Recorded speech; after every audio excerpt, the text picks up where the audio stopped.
Trigonometric equations.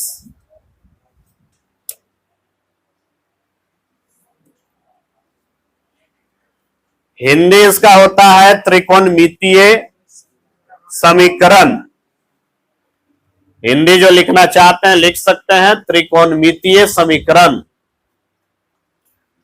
त्रिकोणमितीय समीकरण। अब चलिए ध्यान से इधर सुनिए, छठा, सातवां, आठवां, नौवां, 10वां में भी समीकरण पढ़ के आया है, लेकिन अलजेब्रिक समीकरण पढ़ के आया है, अलजेब्रा का समीकरण पढ़ के आया है। तो इसके अंतर्गत होता है लीनियर समीकरण माने रैखिक समीकरण, क्वाड्रेटिक पढ़ के आया है क्लास 10th में, जिसको हिंदी में द्विघात कहते हैं। तो ये सब पढ़ के आया है। तो जैसे x + 2 = 0, ये रैखिक समीकरण हो गया। x² + 2x + 1 = 0, द्विघात समीकरण हो गया। x y z आ गया तो अलजेब्रा में चला गया। इसी प्रकार से जिस इक्वेशन में ट्रिग्नोमेट्री आ जाए, ट्रिग्नोमेट्री sin x + 1/2 = 0, ट्रिग्नोमेट्री आ गया, इसको कहेंगे ट्रिग्नोमेट्रिक इक्वेशन। यदि वैसा इक्वेशन जेकरा में ट्रिग्नोमेट्री आ जाए, sine cos tan cot sec cosec आ जाए, उसे ट्रिग्नोमेट्रिक इक्वेशन कहते हैं। इक्वेशन का मतलब होता है, समीकरण का मतलब होता है जिसको बराबर 0 रहे या बनाया जा सके। जैसे x + 2 = 0, पहले से 0 दिया हुआ है बराबर में, या फिर x + 2 = 5 है, इसको भी सॉल्व करके 0 बनाया जा सकता है। एक साइड 5 को उठा के नहीं भेज देंगे, x + 2 - 5 = 0, तो x - 3 = 0 आया कि नहीं 0। यानी जिसके बराबर में 0 रहे या बनाया जा सके उसे समीकरण कहते हैं। समीकरण का पहले बात सुन लो, जिसके बराबर में 0 या तो पहले से रहे या उसको हल करके बनाया जा सके उसे समीकरण कहते हैं। और जिस समीकरण में ट्रिग्नोमेट्री आ गया वहां ट्रिग्नोमेट्रिक समीकरण कहलाने लगेगा, ट्रिग्नोमेट्रिक इक्वेशन कहलाने लगेगा। बुझा गया परिभाषा। चलिए अब हम लोग ये तो कंफर्म हो गया कि जो हम लोग समीकरण जितना भी पढ़ेंगे सब में sine cos tan cot sec cosec रहेगा। इसके बिना ट्रिग्नोमेट्रिक इक्वेशन कहला ही नहीं पाएगा, तो ये तो रहेगा ही रहेगा। अब ध्यान से सुनिएगा, जो हम लोग सिंपल पढ़ते थे कि x + 2 = 0, तो यहां x का मान बताइए। x बराबर हो जाएगा -2। ये x बराबर -2 जो है, जैसे x का वैल्यू निकाले, ठीक उसी प्रकार से अगर ट्रिग्नोमेट्रिक में ऐसे लिखा हुआ और यहां जो x का वैल्यू निकालेंगे, वो x का वैल्यू का नाम है सॉल्यूशन। क्या नाम है उसका? क्या नाम है? सॉल्यूशन। यानी सॉल्यूशन ज्ञात करने का अर्थ है x का मान ज्ञात करना। इसका मान ज्ञात करना, हाँ, स्पेशल टर्म बना दिया गया। सॉल्यूशन ज्ञात करने का मतलब होता है x का मान ज्ञात करना, x का वैल्यू ज्ञात करना है। जैसे x का वैल्यू इसको सॉल्व करके ज्ञात करते थे, द्विघात का अपना तरीका लगा के ज्ञात करते थे, उसी तरह से ट्रिग्नोमेट्रिक को यदि सॉल्व करें और x का मान निकालें तो जो x का मान होगा उस सॉल्यूशन कहलाएगा। क्या कहलाएगा? क्या कहलाएगा? सॉल्यूशन कहलाएगा। आप ध्यान से सुनिएगा, सॉल्यूशन 2 प्रकार के होते हैं। सॉल्यूशन कितने प्रकार के होते हैं? कितने प्रकार के? 2 प्रकार के। सॉल्यूशन 2 प्रकार के होते हैं। एक होता है general solution. General solution, solution को शॉर्ट में लिखा गया SOLN। और दूसरा नंबर होता है प्रिंसिपल सॉल्यूशन। Principal solution. चलिए, जनरल माने होता है सामान्य और सॉल्यूशन माने हल, यानी सामान्य हल हिंदी हो गया। अभी प्रिंसिपल माने होता है मुख्य, मुख्य और इसका मतलब हल, यानी मुख्य हल। हल कितने प्रकार के होते हैं? 2 प्रकार, जनरल सॉल्यूशन और प्रिंसिपल सॉल्यूशन। जनरल सॉल्यूशन और जनरल सॉल्यूशन का मतलब हुआ जितना सॉल्यूशन हो गया सब जनरल कहलाने लगेगा। जितना सॉल्यूशन आएगा, x का मान जय गो आएगा, जय गो आ सकता है, सारा जनरल सॉल्यूशन कहलाएगा।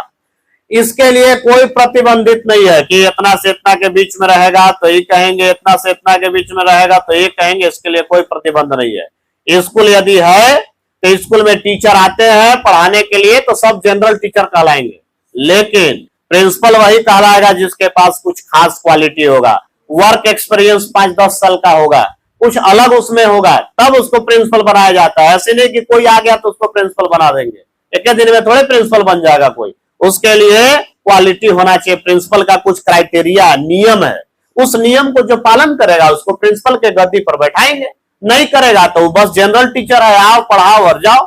बात समझ में आ गया क्या बोले? यानी प्रिंसिपल कहलाने के लिए कुछ खास नियम कानून होना चाहिए, जनरल के लिए कोई नियम कानून नहीं है, जितना मान होगा सब जनरल में जा जाएगा, सब जनरल कहलाएगा। लेकिन प्रिंसिपल सॉल्यूशन के लिए कुछ क्राइटेरिया, कुछ नियम है। तो क्या नियम है? नियम कहता है कि वैसा सॉल्यूशन जो 0 से 2 पाई के बीच में लाई करे, 0 से 2 पाई के बीच में लाई करे। ध्यान से सुनना भाई, इसका मतलब अभी हम तुम लोग को पढ़ाएंगे, इसके बाद इनइक्वालिटीज पढ़ाएंगे। तो इनइक्वालिटीज में ये ब्रैकेट का बड़ा वैल्यू है। ये ब्रैकेट ऐसे नहीं दे देना है, जो मनू नहीं दे देना है।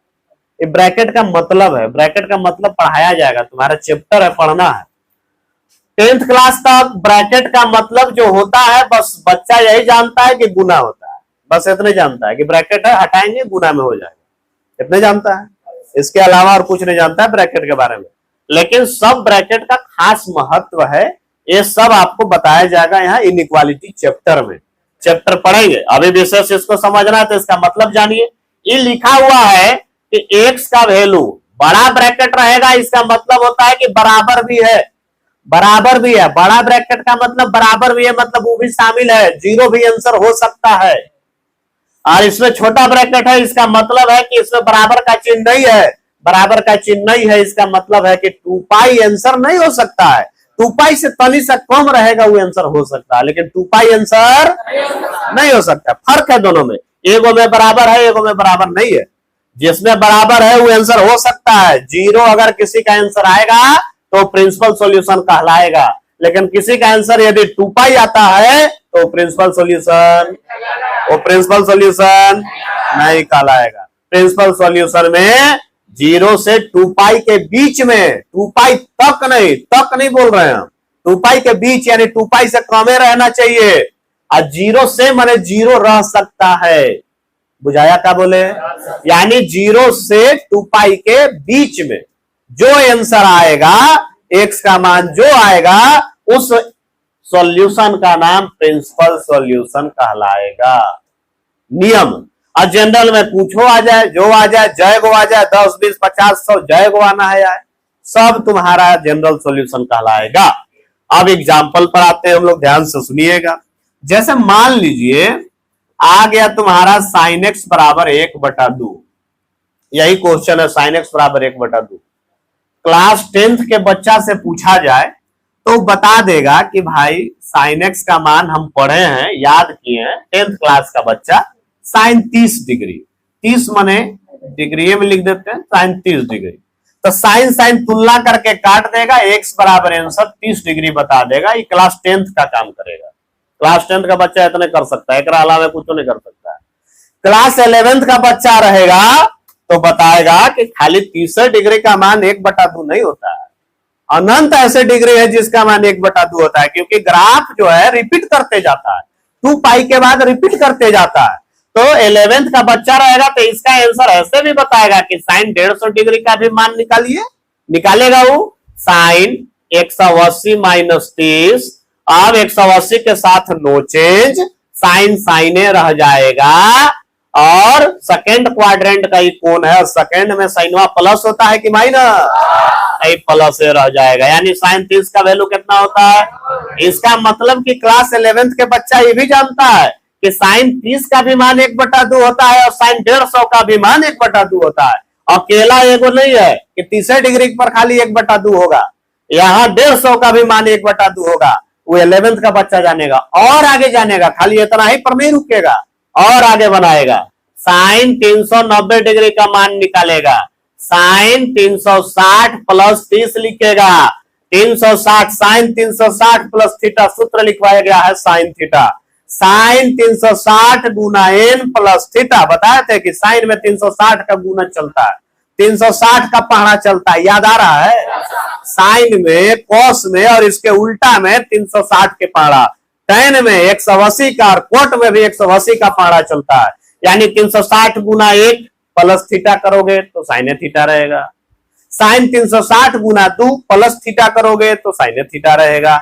यानी 360 का गुणज चलते जाएगा, गुणज चलते जाएगा और फिर साइन थीटा के बराबर होते जाएगा, यानी साइन 360 प्लस थीटा बराबर साइन थीटा, यानी इसका भी मान 1/2। और आगे अगर बढ़ेगा तो और आगे बढ़ा के भी लिख सकता है, साइन 360 गुना 2 प्लस थीटा करेगा, यानी 360 के पहाड़ा या एक था, एक गुना में एक नहीं देखा है क्योंकि कोई फर्क नहीं पड़ता है, अब गुना 2 दिखा दिए कि साइन 360 गुने n प्लस थीटा बराबर साइन थीटा। तो कितना मान हो रहा है, 360 गुना हो गया 720, और 720 में 30 जोड़ दो 750, यानी तुम सीख रहे हो साइन 750 डिग्री का वैल्यू, तो यह साइन 30 डिग्री के ही बराबर होगा, और साइन 30 का वैल्यू कितना, तो ये जो हम 2 गो 3 गो 4 गो निकाल के दिखा रहे हैं, क्या ये चारे को मान होगा?